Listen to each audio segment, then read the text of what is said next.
This is the 2019 Audi A3. Of course, this is their smallest sedan. This is actually noted as being a 45 as well. That just simply means more horsepower. Of course, we're going to dig into the more horsepower later, but the biggest thing I want to bring to you is getting to know your vehicle.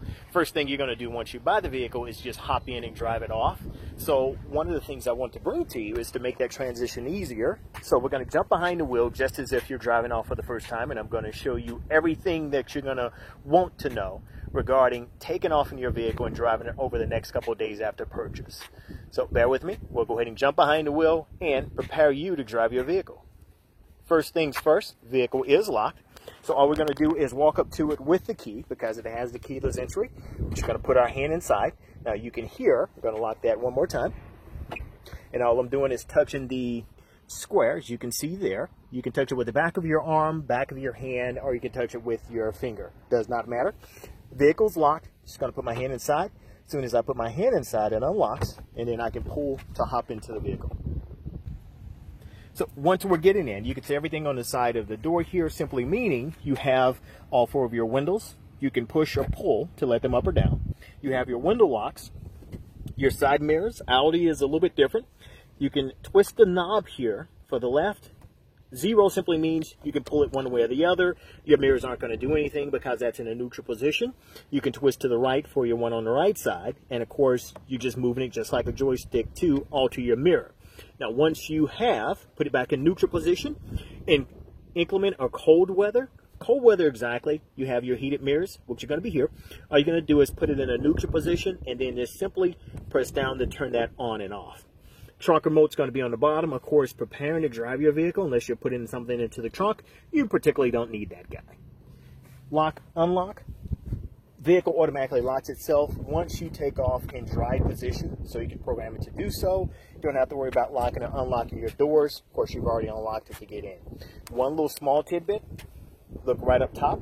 That's your sensor which shows you your doors are locked. So if you ever walk up to your vehicle and you're wondering where your doors are locked, if your doors are locked or not, that's your sensor which is going to blink red to let you know they're actually locked. Before we hop in as well, because it's easier for you to see because we're standing on the outside of the vehicle, this is going to be your power seats here. Of course, up, down, back, forth, and then this one just lays that back seat down one way or the other. So if you want to take a nap or perhaps you're taller, you can definitely lay it back or push it forward. This is going to be your power lumbar. So primarily you want to go in and out, inflate, deflate, and then of course upper back, lower back. So it does move it up or it inflates it more on the upper back by pressing up here. Hood latch, don't need to do anything there. You have your basic footrest, pedal, brake, normal items there. So we're going to go ahead and get in. Once inside of your vehicle,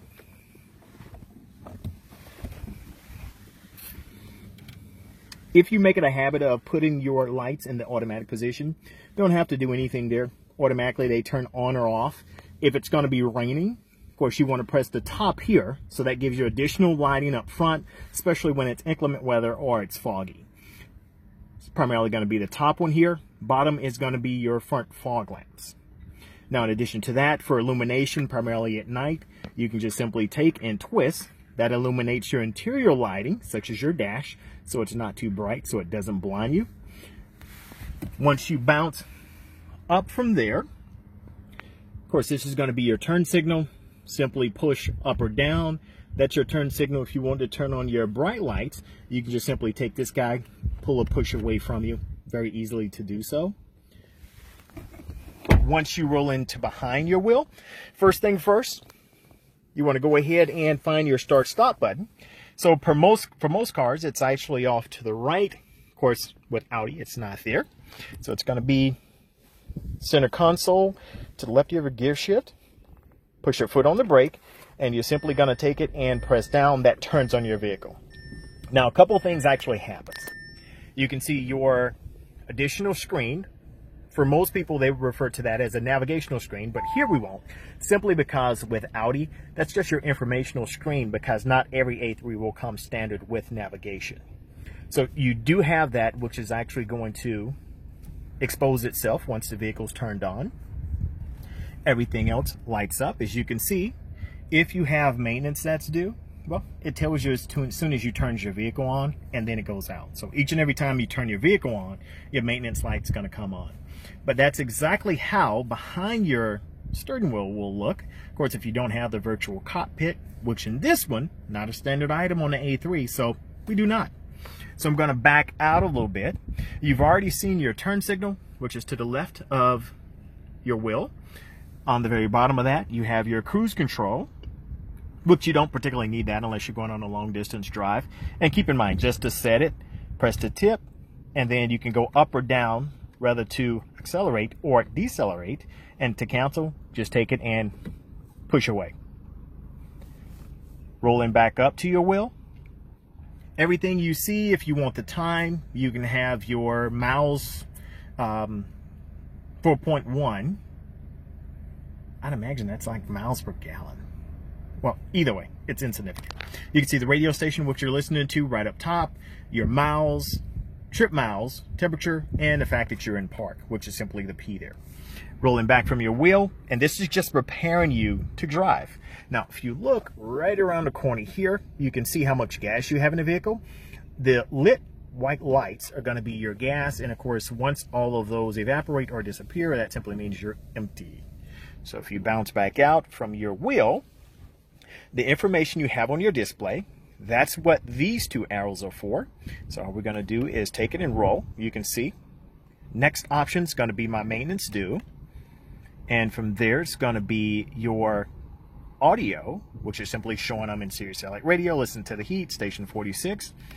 If I press the arrow one more time, it actually rolls me over to no phone connected. If I did have a phone connected, it will show me different phone information there as well. But I do not have my phone connected because I'm using it, of course. I can roll back over to basic car information. Now, once I'm there, and that is car information, as you can see, car data with the miles and everything, I can use my thumb wheel here to scroll up. So there is 7 miles per hour. That's my average speed because I've been rolling around the parking lot here. 15.1 miles per gallon, and keep in mind most of that is sitting still, showing you how to do and maneuver your automobile. And all I'm doing is just taking my thumb wheel, rolling up or rolling down. 37 minutes, 295 miles per 295 miles to empty. There's the date. So the time does not move, as you can see there. And to get back to the other information, all I'm doing is just rolling my thumb wheel up and down. Now, if I get to any of that information, as you can see there, 284 miles that the vehicle has recorded, 22 miles per hour, 23.3 miles per gallon on the average, driven for 96 hours,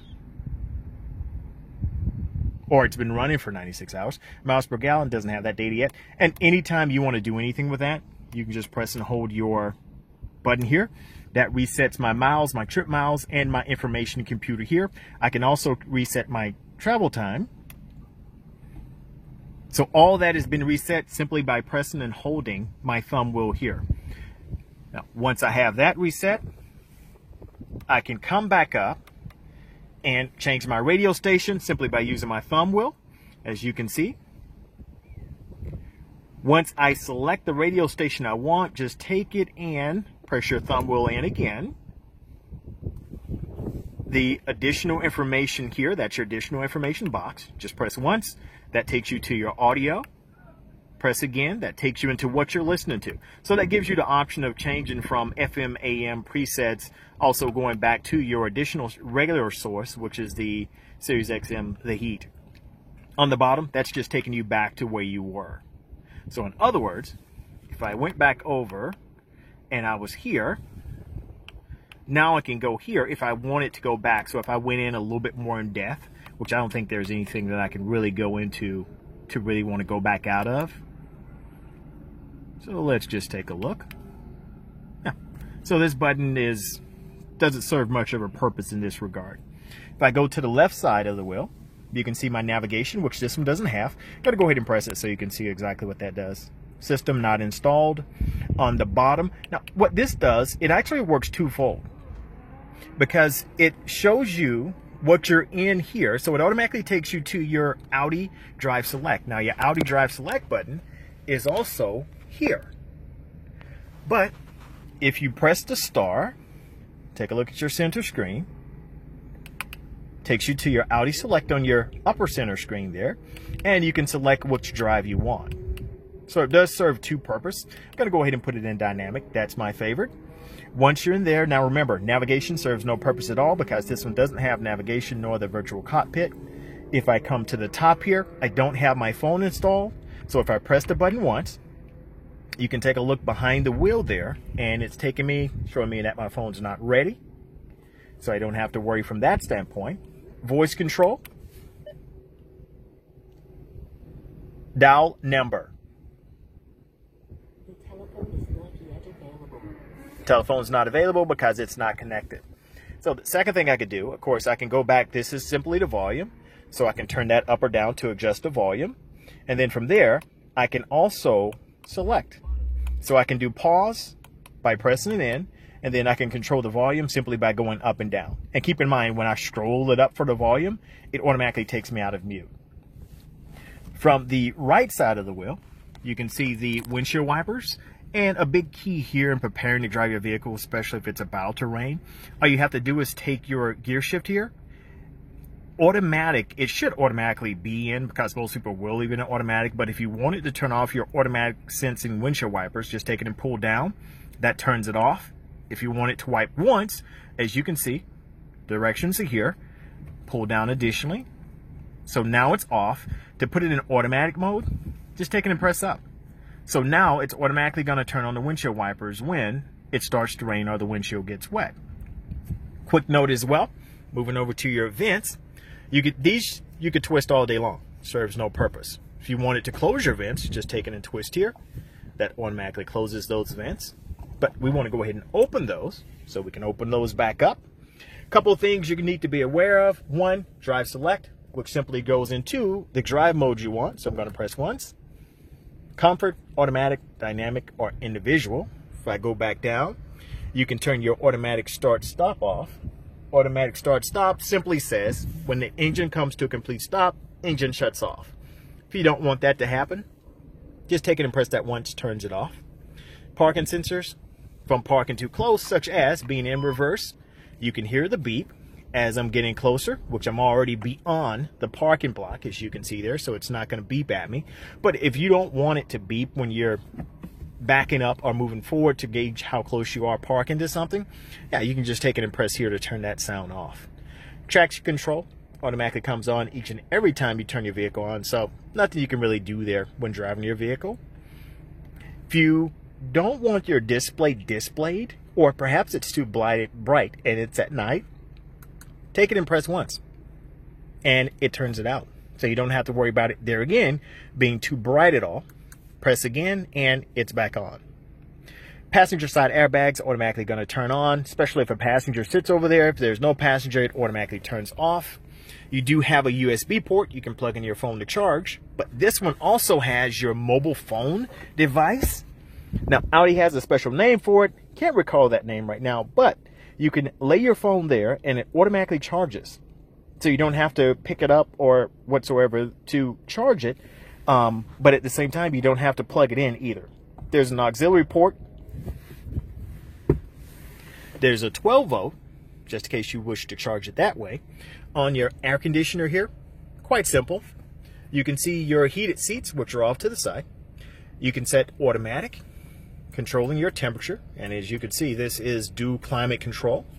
You've got your circulation, rear defrost, fan speed, turning your air on or off, where you want your air to flow, and of course AC off, AC on, and your passenger heated seat. On your gear shift, you've already seen turning it on and off. I think this is quite nice because it puts your volume where your hand will particularly rest, whether you rest it here or whether you rest it off to the side by your passenger seat. To control your volume, just take it and twist. Turning your radio on and off is a push of a button. And going from song to song, as you can see from the two arrows here, you can just simply take it, move to the right or move to the left. And all you're doing is going from station to station or song to song if you have a CD player, a CD plugged into the player. Now, you're probably wondering, CD, don't see a CD insert anywhere. Audi, which I absolutely loves, puts it into your glove compartment so you can see your CD player as well as your 2 SD card inserts. Takes away from the leg room of your passenger, but at the same time it tucks it away and hides it, and at least you do have a CD player. When you come down on your gear shift, of course you're pulling back. Now, something to show you, that's drive. Simply what I mean by drive, I have it in drive position, which is normal automatic drive. You can see the D there in the bottom left-hand corner. If I come back down, I can take it in shift, pull back once. You can hear the car idle slightly different, and that puts it in sport mode. Bottom left-hand corner changes that D to S, which is sport. Now it's going to hang you into those gears a little bit longer so you have more power in every gear, and in addition to that, it makes it more aggressive. If I come back down once again, I can take it regardless of whether you're in sport or drive, shift to the right. That's manual mode. So now I'm going to take you back up behind the wheel. You can see bottom left hand corner now goes from D, S to M, simply meaning manual mode. Manual mode simply means when driving along, I can shift my gears manually. Now, it's not going to show you anything on the dash here. Typically, it would show you 1, 2, 3, 4 to let you know what gear you're in, but it doesn't show anything here simply because I'm not moving along. So as long as I'm not moving, of course, it's just out of position there. It's not going to show me any feedback. Once you're down on the bottom, of course, you're going to move this up to go to map or navigation. Doesn't have Navi, so you don't have to worry about pushing it up. To go to your telephone controls, you can pull back, and when you pull back, it just shows you in your center screen, simply saying that there's no telephone connected. I can also go back down. There's your radio. So once I tap radio, there again, I can just take it, simply push this up.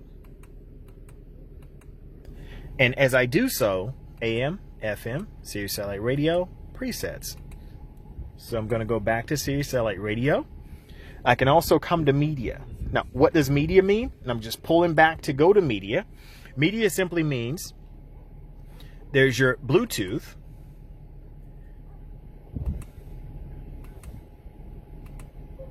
auxiliary.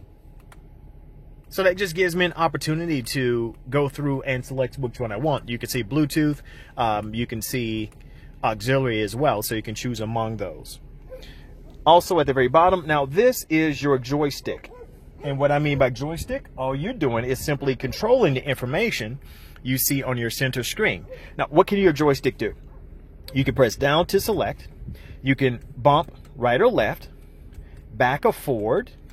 You can twist, as well as using your selectors off to the side, or your buttons off to the side to select additional information. This brings up your menu, and this takes you into your back button. So what I typically want to do to get started. So here's what we'll do. So here, we want to go to radio. We want to go ahead and set it to Sirius Satellite Radio XM. So we have it there. So we'll go ahead, turn the volume down so you don't hear any music. We're going to go ahead and select the station we want. So in this regard, we'll press the heat, or select the heat. All I'm doing is twisting to get to that, and then press down to select the station.